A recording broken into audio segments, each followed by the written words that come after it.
PopCultureZone.com is your go-to online comic shop focusing on hot new comics and incentive variants, CGC graded keys, and tons of other pop culture inventory, including toys, statues, and other collectibles, all available at competitive prices. I have a question about Fantastic Four 48 and 49, first appearances of Silver Surfer and Galactus. During the 2020-2021 boom, I was of the opinion that down the road when Fantastic Four trailers started dropping and either Galactus or Silver Surfer are confirmed, those books would blow through the roof like no others with huge long-term gains. But now I feel like the market will be wise to that in 2025, and we will have more people letting it pass on by and wait for later. And how are those books doing at the moment? What's the supply and demand? What's the supply and demand like? Not looking for hard data, just for feel. I don't own them, but I would really like to have a low-grade copy of each one day. Peter, this is such a great overall question, framing a really good topic of discussion here. Because the first thing that we need to address is the state of live action speculation. But before that, I am going to bring up some rough numbers here, okay? I'm going to bring up some rough numbers here. We're going to look at cover price. Here's 48. So, I have a 3.0 48 that I bought for what?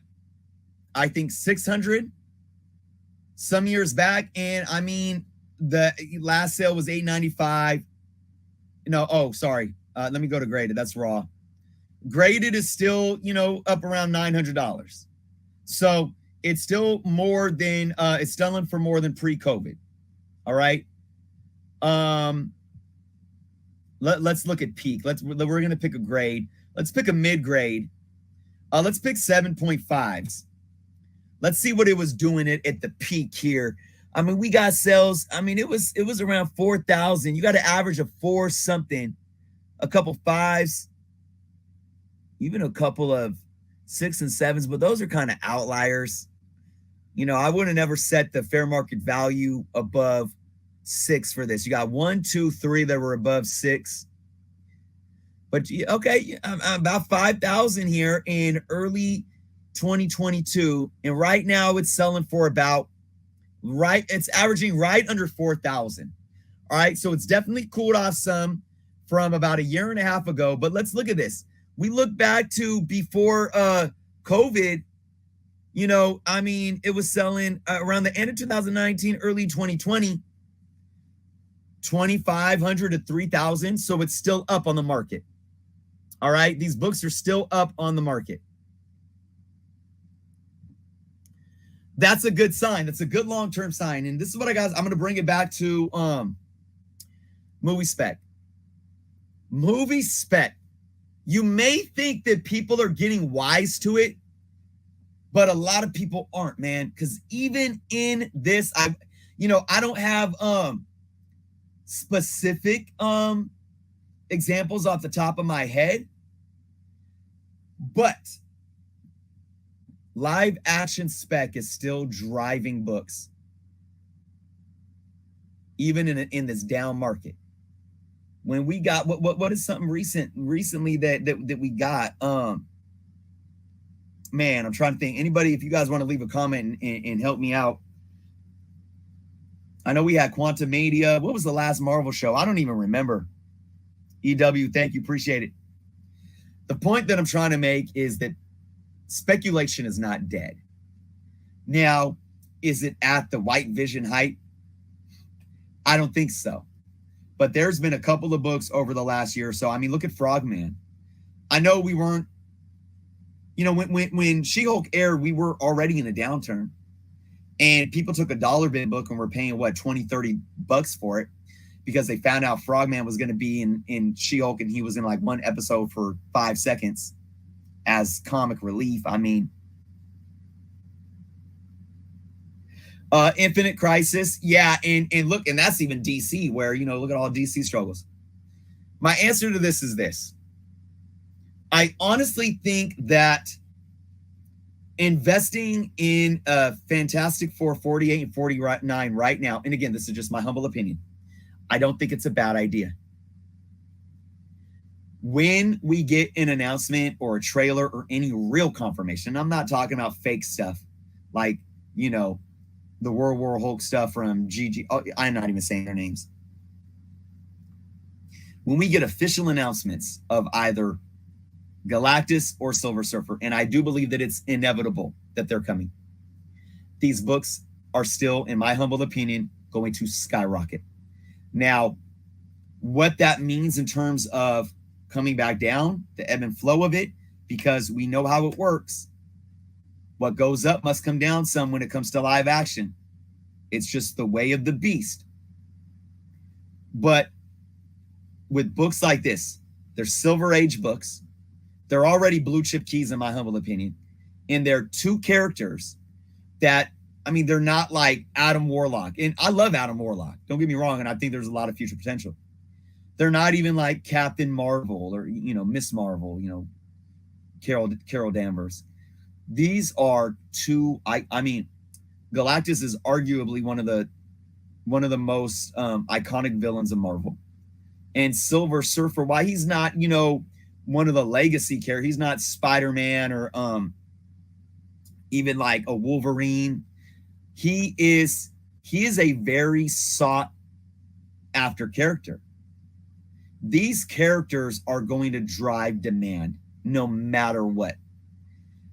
I think it's a decent time to buy. I mean, should you? I mean, look, you missed the peak. They're coming back down at what? What are they at? Like a 35 to 40% drop from a peak, maybe on average.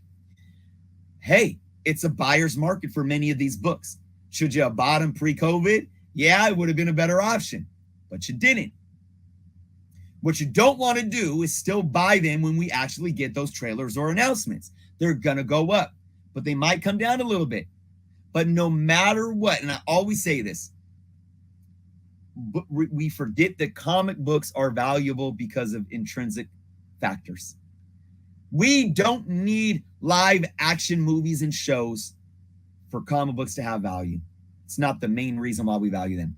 But I do believe this, even though we might see an initial ebb and flow because of how the speculation and FOMO works when we get an announcement or a trailer or a casting, even these blue chip Silver Age keys are going to ebb and flow. But I do believe this, setting new floors. While it might come down after a casting or a trailer or after the movie's release, they might come down a little bit, but they're going to set a new floor. And 5 to 10 years later, because they are Silver Age blue key books, blue chip key books, they're going to keep increasing. They're going to keep increasing. I believe that the value that they're sitting at right now will not be the value 5 years from now, no matter of movie hype, movies, TV shows, them appearing or not.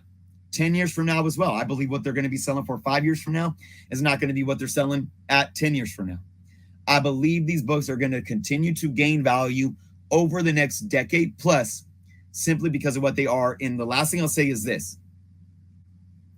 Even a character like Thanos had a drop. After his arc was done in the MCU, his first appearance dropped, but it's been moving back up. And the last time I looked, the book is either like at peak or just over peak. That's solid. That's solid. And it goes to show you, because there is some nostalgia there. And there is now the fact that Thanos is this character that meant so much to this movie franchise, that the younger generations that do want to get in the comic books, they're going to have that there. Just like, you know, us with Star Wars, that main, you know, some of us grew up with Star Wars. Like, I wasn't alive when the first movie came out, but, you know, Star Wars meant so much to me still. And it was there. So those things are going to be there. I think Galactus and Silver Surfer are going to be a part of the MCU, and they're going to be there for the next generations to look at and care about and say, oh, these are real cool characters. Let me go check out their books. So I'm going to end it on this note, Peter. I wouldn't be too concerned with these books, even if you think that maybe people are going to get more hit to this kind of FOMO buzz of how we speculate on comic books. And quite honestly, I do hope that more and more buyers get a little more hit to it. We got to stop following these trends. And I've said this before, if you're really a speculator, people are saying speculators are ruining the hobby because when we get a trailer, they're buying all the books.